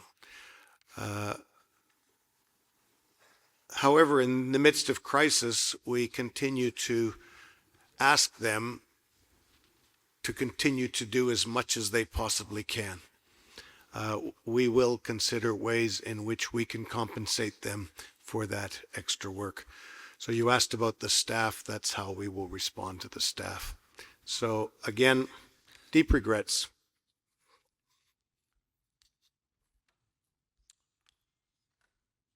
Thank you. Where are we at here? Microphone number 1. Paul Lasante from. Sorry. Paul, do you mind if we go to mic 2, because mic 2 was here first? I'm sorry. So, okay. Luc Poirier from Beresford, New Brunswick. I have just a few questions. Like, we are definitely in a crisis right now as we hear everything. And I was wondering if there has been a discussion about an emergency fund that could be provided for those who are in this crisis for our global workers. If there was a discussion among the general executive, and also I was well, my second question is it possible to have a temporary fund to help and support our missionaries until this system is fixed? And also, you know, and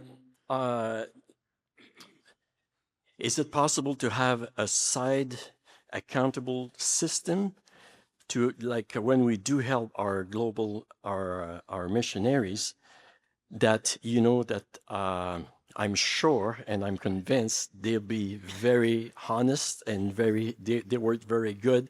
And if we could have a system on the side that could follow until this system is fixed, like I'm just wondering, you know, if it would be possible, because as we help in different countries of the world when there's a crisis, well, we have a crisis right now. Can there be an emergency fund that we can use to help them go through this time until the system is fixed? That's my question. Thank you, Luke. We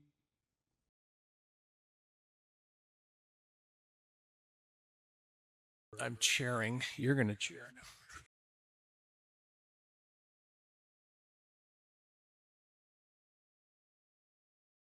We can certainly take under advisement the idea of the value of a fund to assist those who have lost donations. I want to be careful, however. I know that things may have been misplaced and there may have been errors along the way, but we have a clean audit that we're going to present to the conference during these days. The audit has been conducted by RLB, our independent auditor, and the system has served well in providing that result for the conference. And so I just want to be careful that while there may be challenges with allocations and the placement of certain donations, we have made good progress in correcting what I had mentioned earlier, which were errors along the way. And so if we have global workers in MG or Mission Canada who feel that they have lost funds that are missing and are not in the right place, we certainly can have those conversations about a way to reimburse and bridge the gap. We certainly can do that. Thank you. We are still in the General Superintendent's report, and I really must encourage us, if you've got something new, let's have it. If we're just going over the same ground. We need to limit debate here. So I'm up to which microphone, sir? I think microphone 1. Technically, I think I'm Paul. 3, but that's okay. I think this fits the classification from David Black, Real Hope Christian Assembly, with regards to the General Superintendent report and current discussion on global workers, Mission Canada funds. Why were churches or their leadership credential holders not made aware of the ongoing challenges that were directly tied with their giving sooner than this conference?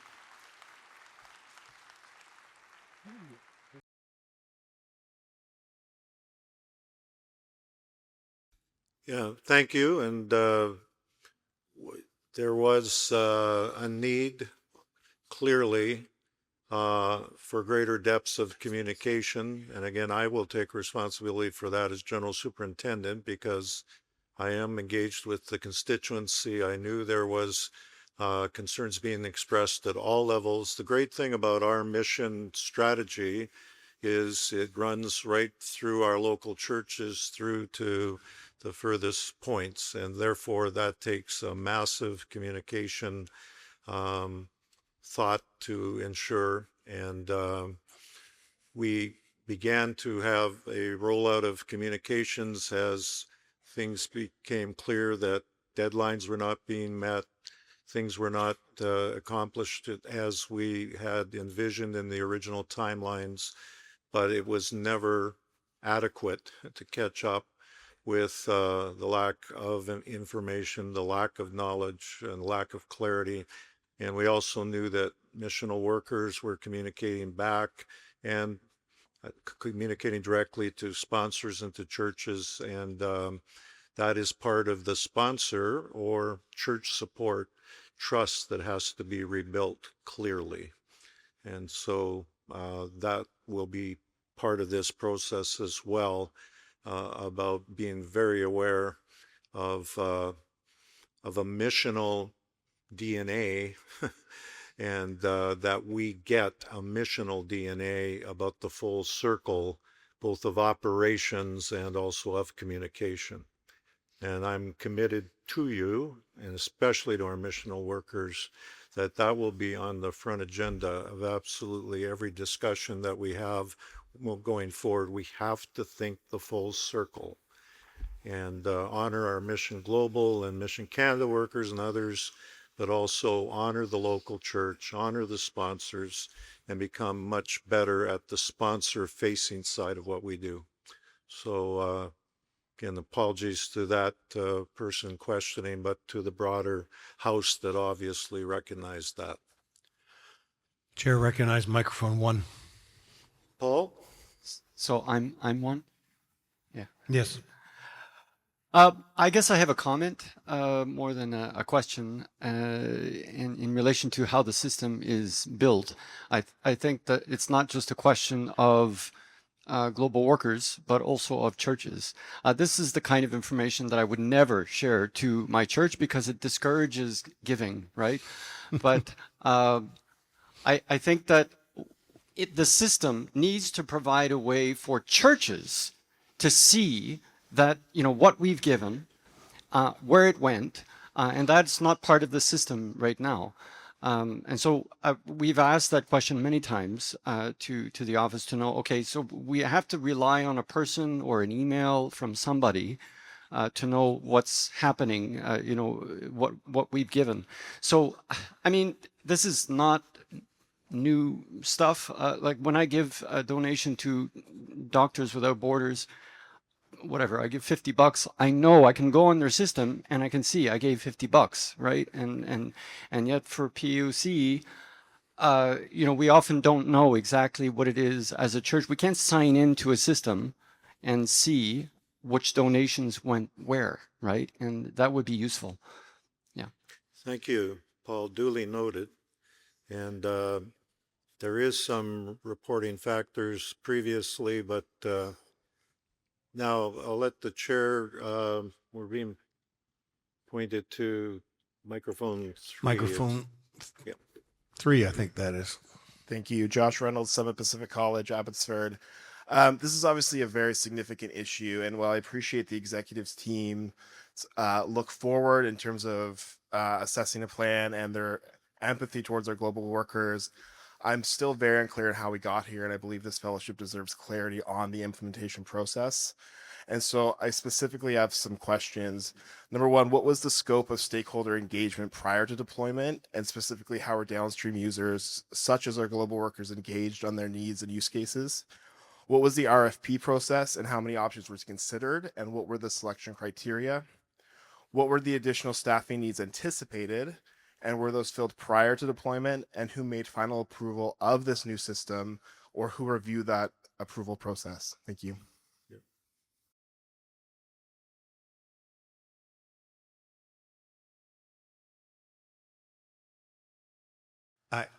I think your questions are valid.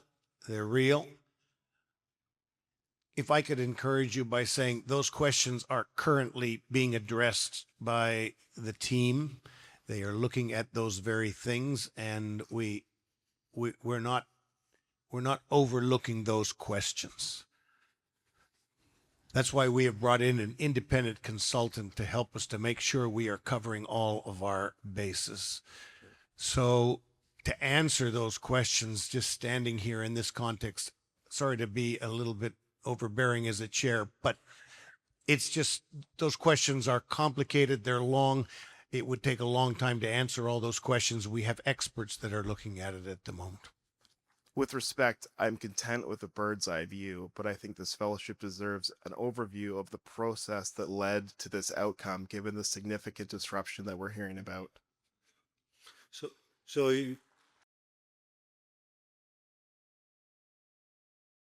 There will be reporting from the committee to the constituency, and Josh, we can certainly ensure that is part of the clear reporting back to the constituency, just that explanation of the things you're asking, but probably in a manner that would be more in an organized fashion and not done in front of the House in a kind of ad hoc manner.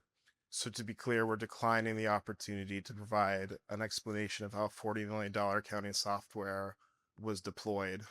Yeah, no, and we want to do a proper presentation of that because it was an extended process with several determinations along the way by several groups. So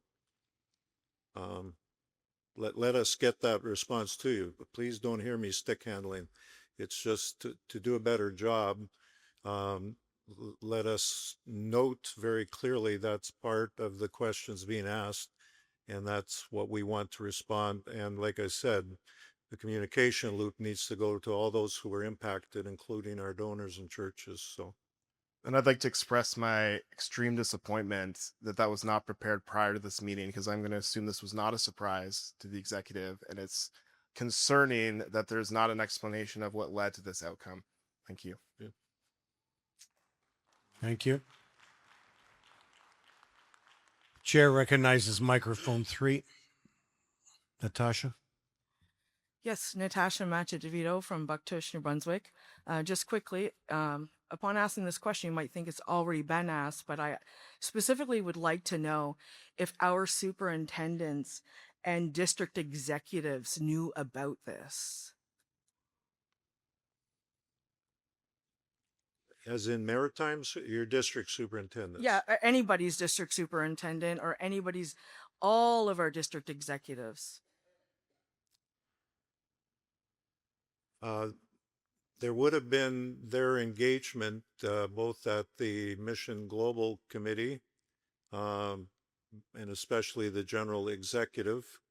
The processes are also often at superintendent's committees. So these are meetings that occur twice to 3 times a year, but there would not have been extensive or highly detailed reporting or rollouts to them.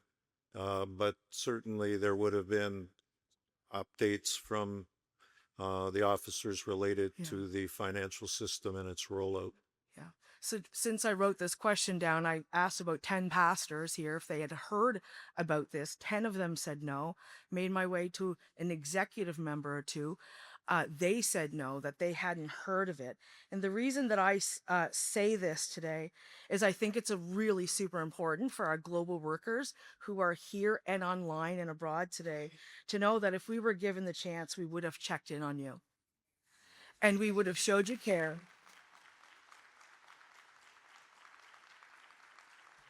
And we would have offered you help and love and support. And I think next time there's a committee put together. We've talked about a committee today and how that's addressing all of this and how there's not a global worker on that committee. That needs to change. Yeah, there is a global worker. Sorry, Jeremy Feller, our Mission Global Director for. So someone from the field? Yeah, RD in Okay. Ethiopia. Yeah. Well, that's good. Yeah. So global workers, we love you. We're sorry. Thank you. Thank you. Recognize microphone 1. Jamie Shepherd from Faith, Welland, Western Ontario District for now. It has been moved and seconded to accept Part 1 of the General Superintendent's Report. I present an amendment to acceptance of the report with the following amendment. I move that the Part 1 of the General Superintendent's Report be approved with the conference request. The committee appointed by the General Executive not only address the issues previously identified and those expressed in discussion today from the floor, and also consult with the frontline global workers and donors, but also report its findings and recommendations not only to the General Executive, but also that the General Executive present a report on this matter, including any recommendations to the next regular meeting of the General Conference. You are moving that amendment? I am. We have an amendment on the floor to accept the General Superintendent's report with that Part 1 amendment to it. Is there a seconder? I see a seconder.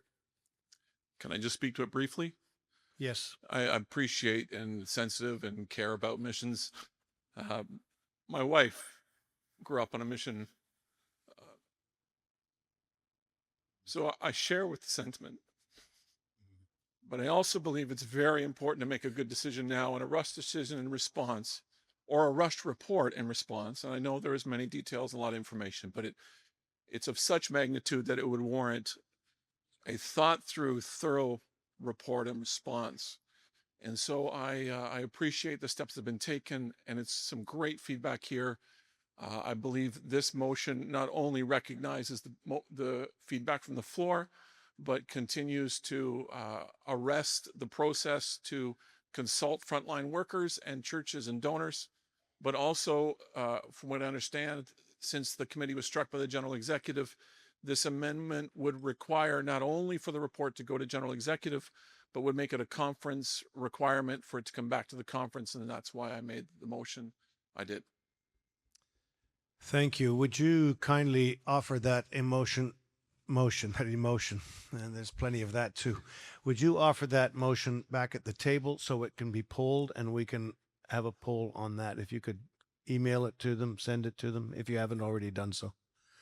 We have an amendment on the floor.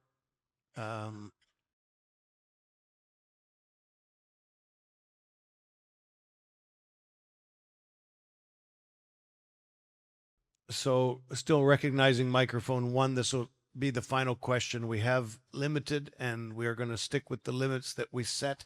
So Pastor Kolsla. Paul Kosla here in Halifax, Faith City Church. And I just wanted to ask, as a response to the pain that we've heard about and the challenges, would it be possible to take an offering this morning or this evening to help maybe put aside enough fund to help any discrepancies or fallout that has happened to some folks like Benita and others, just as a way to express our love for all those global workers, Mission Canada workers and others who've sort of endured this challenge. I know that finances will eventually get to where they need to be from an accounting point of view, but in the interim, I just thought it's something I would love to do personally and will, but if we could do it together, I think that would be a wonderful thing as well. Thank you. That is noted and heard. Are we preparing that amended poll? And where are we on that?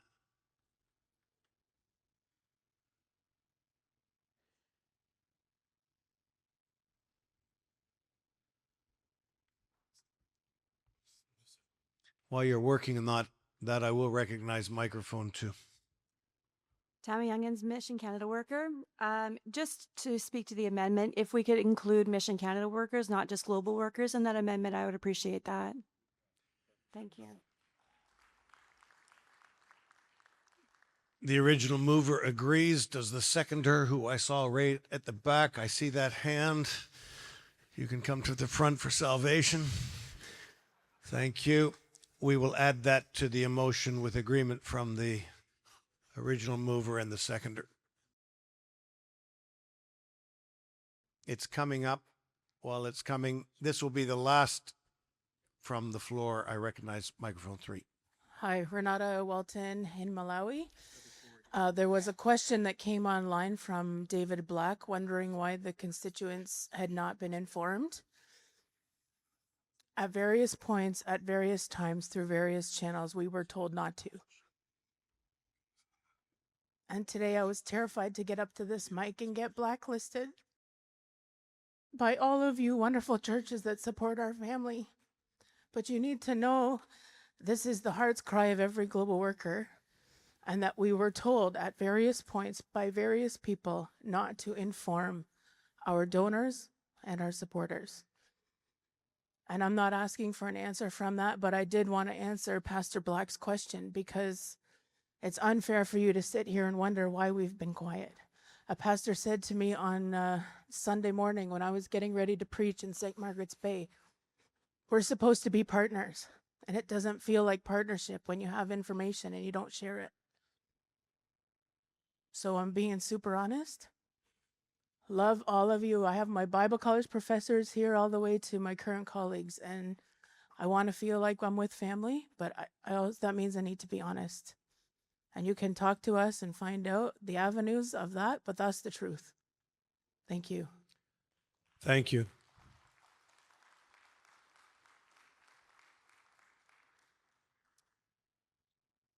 We're just going to wait for the poll on the amendment to the resolution to approve the general superintendent's report. Stand by.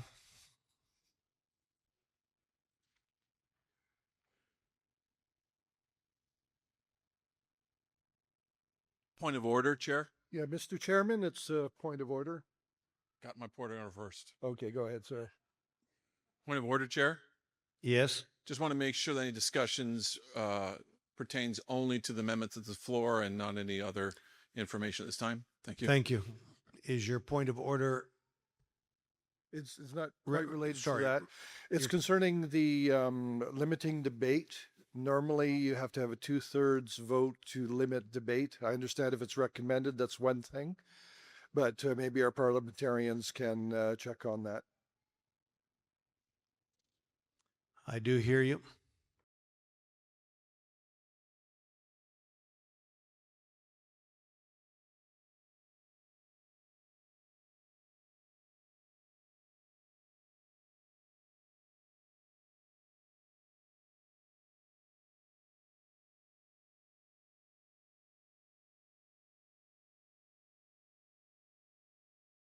My message board says stand by.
Waiting for the poll.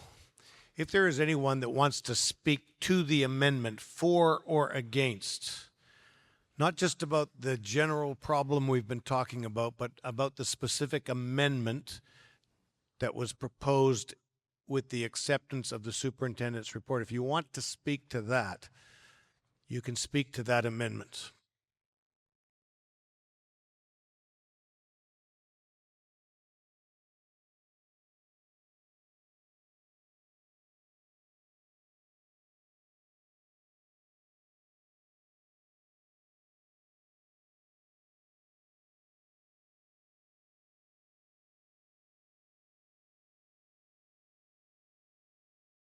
I'm going to ask the original mover to repeat it, and we will try to just expedite a vote on that amendment.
Recognize microphone 1. So this will be the amended one to include the Mission Canada workers. I move that part 1 of the General Superintendent's report be approved with a conference request that the committee appointed by the General Executive not only address the issues previously identified and those expressed in discussion from the floor, and continue to consult the frontline Mission Global and Mission Canada workers and donors, and report its findings and recommendations to the General Executive, but also that the General Executive present a report on this matter, including any recommendations, to the next regular meeting of the General Conference. That is the motion Amendment. to amend. It was seconded. I think the poll for this motion is ready.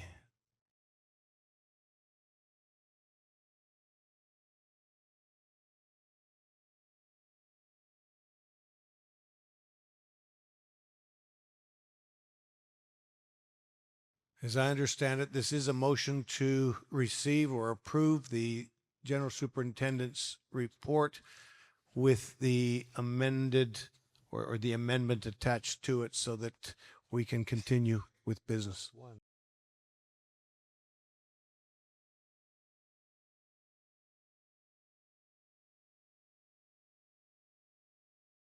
It's there on the screen.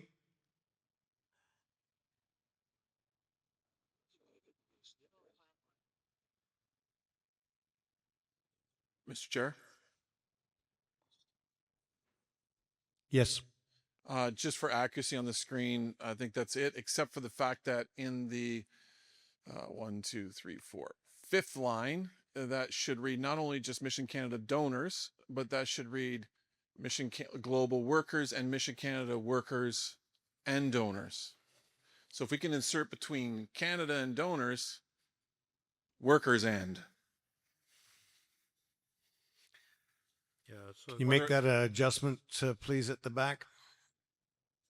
We need Mission Canada workers. If I can exercise some liberty, I think you need a comma between Mission Global workers, comma, Mission Canada workers, and donors. That's it. Take out the first and put a comma after Mission Global workers.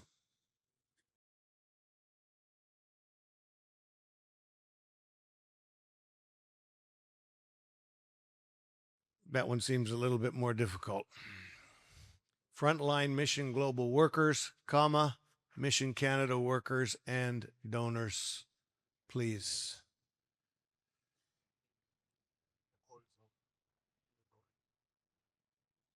The poll is already open. It's hard to recognize microphone 2 with the poll open. Well, can I just ask a clarifying question? I will allow it, Monsieur Gutierrez. I appreciate your forbearance, Mr. Chairman.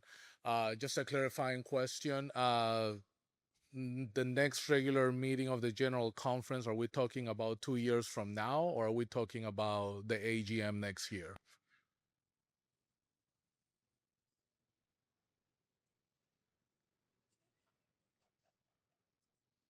The next regular meeting of the General Conference is the AGM next year.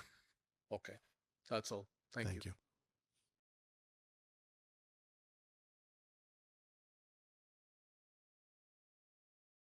All right, we almost got the grammar right. We will fix the grammar after the fact. The poll is open. I invite you to approve that or reject that motion.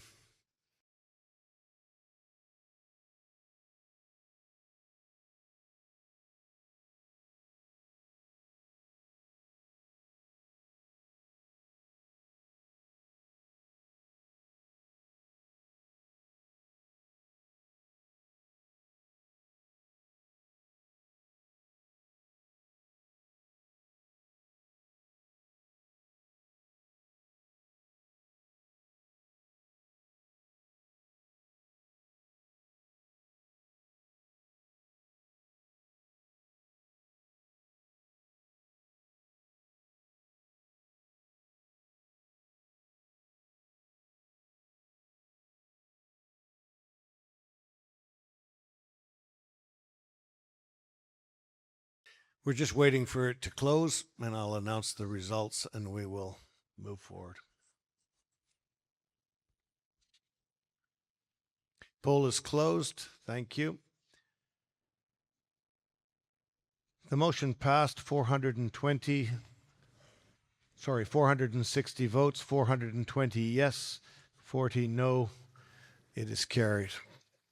I will return the chair back to our General Superintendent.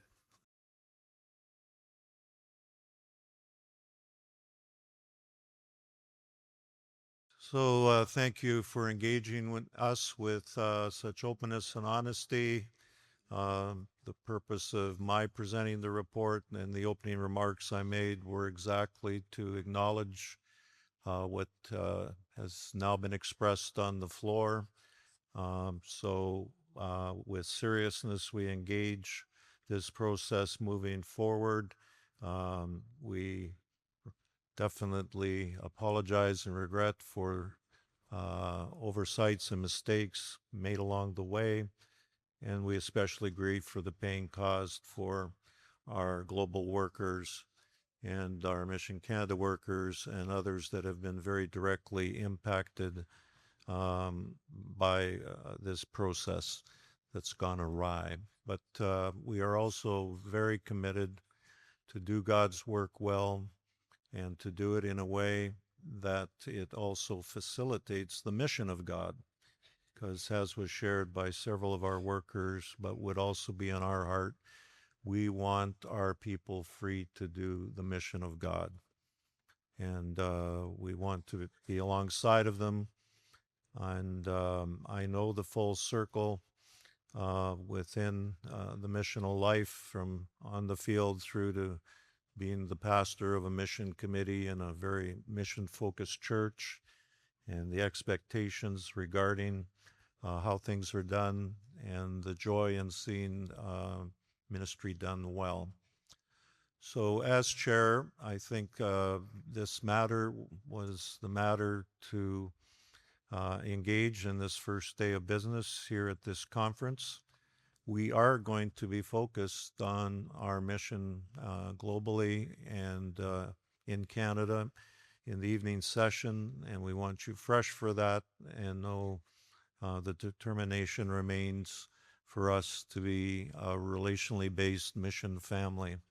And so I'm going to invite you to accept that we would move to adjournment for the day. We are going to adjourn with prayer, and we're going to ask that prayers be raised for our fellowship and our leadership, and raised for our missional workers, and raised for mission moving forward. And may the Lord make up to so many that which they have experienced, and may they see absolutely the most fruitful season of ministry that they've ever known in their life, done with great joy. So with integrity, we can all come tonight as a missional family and engage with Mission Global, Mission Canada, and celebrate these great workers and the mission that's being accomplished. So would you stand with me now? And if you're agreed to adjourn, that was kind of sneaky, wasn't it? But we'll accept that as, I believe my home church pastor is here. Pastor Tim, are you still in the room? Wave a hand if you are. If he isn't, I'm... He's there. Okay. Pastor Tim, would you come up to the mic, please? I know your heart for the mission of God and people who serve missionally, and I'm so proud to be part of your church that does mission well. Plus, I'm married to one of your mission committee members, so I know this church. And but Tim, lead us in a prayer as the Lord would lead you, even prophetically, to pray over this house and pray over especially our workers. Would you do that, please? Microphone 1, please.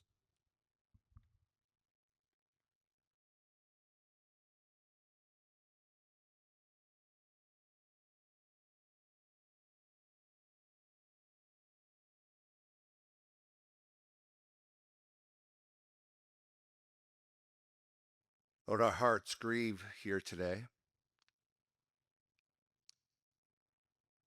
for the brokenness, for the hurt, for the pain that we've just heard from so many of our dearly beloved missions workers. And we know that this movement was founded with a great missional impetus to get the gospel to the ends of the earth. As the Spirit was being poured out, there was an urgency in our hearts to take the good news of Jesus to the ends of the world. And I'm thankful that we as a Pentecostal people responded with courage, with faith, with a missional heart to go to the unreached people groups and take the good news of Jesus that could bring transformation and healing to entire communities. And Lord, I confess that my sense here today is that we need a fresh baptism of the Holy Spirit. That we need you to pour out your Spirit afresh in our movement. As one of the key markers in Acts 2 was every nation, language, tribe, and tongue were gathered. And they heard the praises of the one true God in their native language and tongue. And there was a reversal of the curse of Babel from Genesis 11. As you are unifying people in this age to take the gospel of the kingdom to the four corners of the earth. So I'm asking here today for a fresh outpouring of your Holy Spirit on our movement, that you would make what is wrong right, that you would heal the brokenhearted, and that a spirit of truth and reconciliation would be at work amongst us. And that we would recapture that missional impetus in a spirit of unity. Let us correct what is wrong and move forward in a spirit of unity so that we might take your good news to people that desperately need you. Yes. I pray that you would guard our hearts and our minds here in this moment. I pray, Holy Spirit, that you would convict every one of us, search us, know us. If there's anything in us that is not right, Deal with our heart right here, right now. As we come together tonight, let there be a spirit of worship and a sense of your presence. Lord, we need genuine revival in our movement. And so let us come with a hunger in our heart and a desire to see you move afresh again. Give us wisdom. Give us discernment as we continue to move forward from this moment. Let true repentance be on display in all of us, because we know we are living in last days. In Jesus' name we pray. Amen. Tonight's session is at 7 o'clock right here. We'll see you then. God bless you.